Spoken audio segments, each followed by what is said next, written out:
What is up, guys? Welcome back to another quick video here on the Fantasy Fellowship channel. My name's Kyle. In this video, we're going over the top waiver wire ads in fantasy basketball for what week is it now? I think it's going to be, I'm recording this on Sunday evening, the February 5th. So we're heading into week 18 or week 17 for fantasy basketball, February 6th through February 12th. So what we're going to do is we're going to hop into a screen share here, and then I'm going to show you guys a bunch of players that have triggered my filters, and we're going to see who you guys can potentially add to make your teams better. What I'm going to do here, so the way that I do it is I filter by all.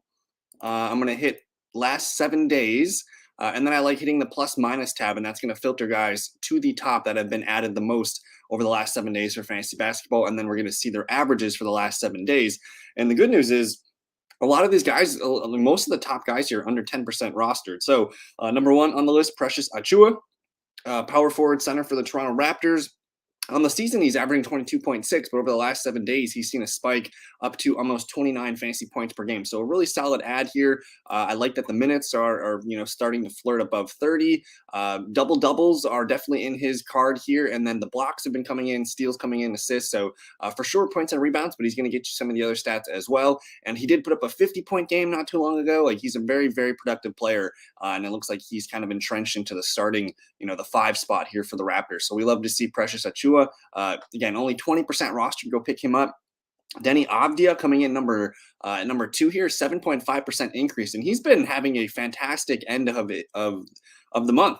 He basically from the 24th here against Dallas, 40 points, 33 points, 32, 41. He did put up a 10. Didn't play a lot of minutes in that game because they had a back-to-back, but then 42. And then he did benefit last night because of Kyle Kuzma's ankle injury. So if you do have Kyle Kuzma and you want to pick up a guy that might potentially play for him if he misses a game or two, it's Deni Avdija.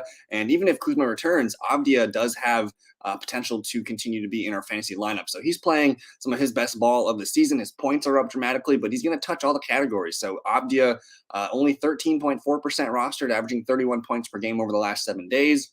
Emmanuel Quickly coming in here, about 20% rostered, averaging 26.5 points per game. Kenyon Martin Jr. here, only 13.7% rostered, and he's got a nice 28 points per game average.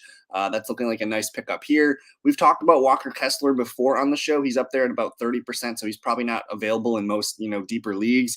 But I do want to mention 29% rostered, 38 points per game. Malik Monk has been a pretty solid pickup lately. He's been putting up a ton of real points, and then he does get rebounds, assists, and steals and blocks every now and then too. He has been benefiting from De'Aaron Fox, who's out for personal reasons. As long as Fox remains out, or if they're going to continue to rely on Monk for his scoring, he's going to be a good fantasy play. So he's kind of hot and cold most nights, but right now he remains to be a pretty decent add in deeper leagues. Larry Nance Jr. here, 11% rostered, averaging a healthy 29 fantasy points over the last 7 days. You can see his minutes have been pretty solid the last couple of weeks here, and a pretty nice amount of fantasy points, 28, 27, 33, 27, 26. So we know the Pelicans have been looking for guys. They've had a lot of injuries over there. So this looks like a good ad. Larry Nance Jr. in 12-team leagues. Go ahead and add him to your lineups. KCP, Kentavious Caldwell-Pope, really strong player here for the Nuggets. He did tweak his ankle last night. I don't know if he's going to play today, but assuming he misses tonight, he might be back for week 17 here. So continue to hold on to him. I mean, he's been playing fantastic. I picked him up in, I think, early parts of January, maybe right after Christmas, and he's been a mainstay in my 12-team league. So I love his minutes. He's a good scorer. He does touch rebounds, assists, steals, and blocks every now and then. So really strong ad here, Kentavious Caldwell-Pope. Just monitor that ankle. Coming in next is Cam Thomas, who has been benefiting from a little bit increased minutes, and the points have been off the charts. 44 points last night, 19 and 21. Of course, the Nets just made a big trade, sending Kyrie Irving, gaining Spencer Dinwiddie and Dorian Finney-Smith. Maybe those guys are players that will push Cam Thomas kind of out of this scoring rotation here. But interesting, we'll see how the Nets get things going with their minutes going forward. There's Gordon Hayward not playing his best. Tari Eason remains a must-add player. In deeper leagues, he's 9% rostered, and oh my goodness, he's been a double-double flirt most nights. He gets blocks, he gets steals, he gets assists.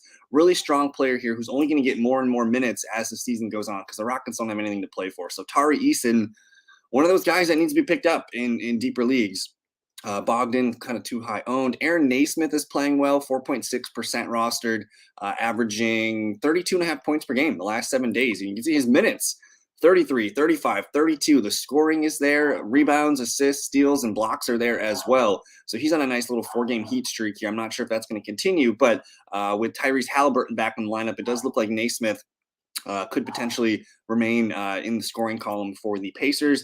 Isaiah Hartenstein, I made a YouTube short about Hartenstein, I think earlier in the week of last week, and he's been on a tear.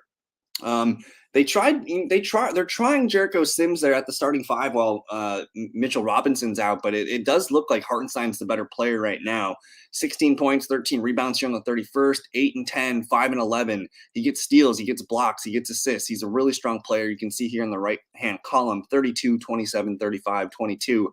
His last 4 days kind of heating up, and we have another week here up until All-Star. I think week 18 is when the All-Star break happens.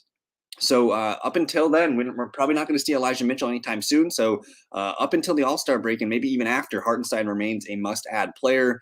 Daniel Gafford playing well, 11% rostered, averaging 26 points per game over his last 7 days. Let's see if I can find anybody else. There's Dorian Finney-Smith. I'm open to adding Dorian Finney-Smith now that he's on Brooklyn. 11.5%. He had been playing really well too. He was like kind of peaking here. He missed some time in January, but he came back, and he was a player that probably needed to be rostered in 12-team leagues.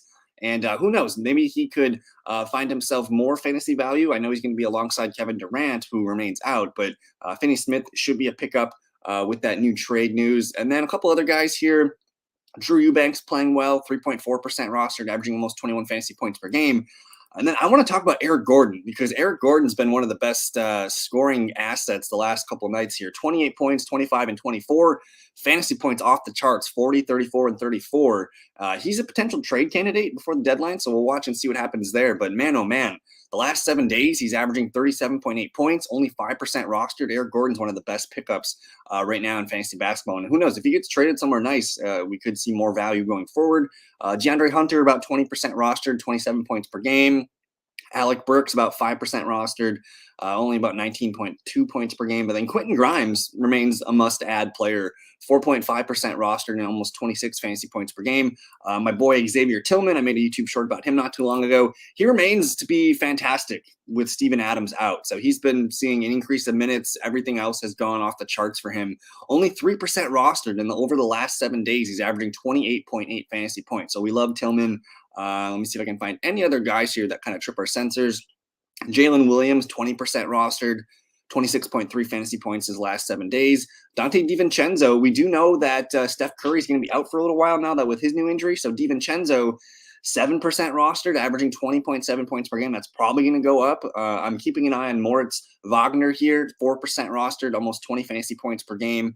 And that's about it. Those are all the guys that I'm looking at right now. Let me know if you guys have more to add.